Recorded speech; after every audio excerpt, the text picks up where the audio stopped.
नमस्कार दोस्तों, जब आपको दुनिया के कई ऊंचे पर्वतों के नामों का पता चला होगा तो आपने ये भी जानने की कोशिश की होगी कि क्या इन पर्वतों पर कभी किसी ने फतेह किया है।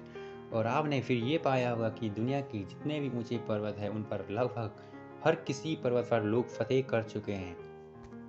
लेकिन दोस्तों, आज मैं आपको बताने वाला हूँ उस पर्वत की कहानी, उस पर्वत के बारे में जो तो हिंदुओं के लिए एक तीर्थ का मुख्य स्थल है, साथ ही इतना खतरनाक है कि इस पर आज तक कभी कोई फतेह नहीं कर पाया।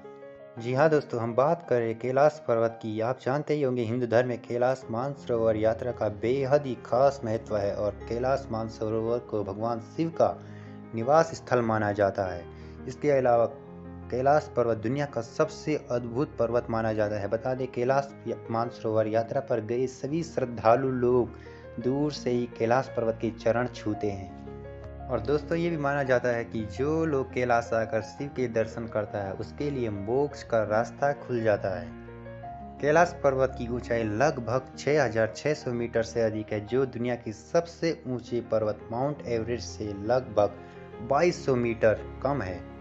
बावजूद इसके माउंट एवरेस्ट पर अब तक लगभग 7,000 से भी अधिक लोग चढ़ाई कर चुके हैं, लेकिन कैलाश पर्वत अब भी अजेय है। यानी तमाम कोशिशों के बाद भी अभी तक कोई कैलाश पर्वत पर नहीं चढ़ सका। कैलाश पर्वत और कैलाश क्षेत्र पर दुनिया भर के कई वैज्ञानिकों ने रिसर्च की और इस रिसर्च करने वाले यूरतलीज ने कैलाश पर्वत पर चढ़ने को असंभव बताया। इसके अलावा दोस्तों, जो पर्वतारोही कर्नल RC विल्सन थे, उन्होंने भी बताया कि जैसे ही मुझे लगा कि मैं एक सीधे रास्ते से कैलाश पर्वत के शिखर पर चढ़ सकता हूँ, भयानक बर्फबारी ने रास्ता रोक दिया और चढ़ाई को असंभव बना दिया।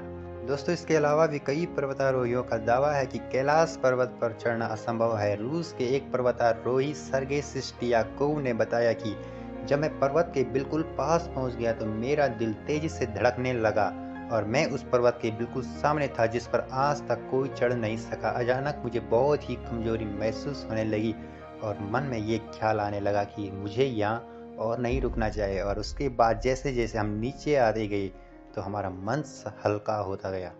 तो कैलाश पर्वत पर चढ़ने की आखिरी कोशिश लगभग 2001 में, यानी आज से तकरीबन 20 साल पहले की गई थी, जब चीन ने स्पेन की एक टीम को कैलाश पर्वत पर चढ़ने की अनुमति दी थी। लेकिन स्पेन की इस टीम का कैलाश पर चढ़ने का मिशन भी असफल रहा। दोस्तों, दुनिया भर के लोगों का मानना है कि कैलाश पर्वत एक पवित्र स्थल है और इसलिए यहाँ पर किसी को भी चढ़ने की अनुमति नहीं देनी चाहिए और ना ही किसी को चढ़ने का प्रयास करना चाहिए। दोस्तों, मैं आपको ये भी बता दूं कि कैलाश पर्वत का आकार चौमुखी दिशा वाले कंपास की तरह है। कैलाश पर्वत को धरती का केंद्र भी माना जाता है और दरअसल रूस के वैज्ञानिकों की स्टडी के मुताबिक कैलाश मानव निर्मित पिरामिड हो सकता है, जिसका निर्माण किसी दैवी शक्ति वाले व्यक्ति ने किया होगा।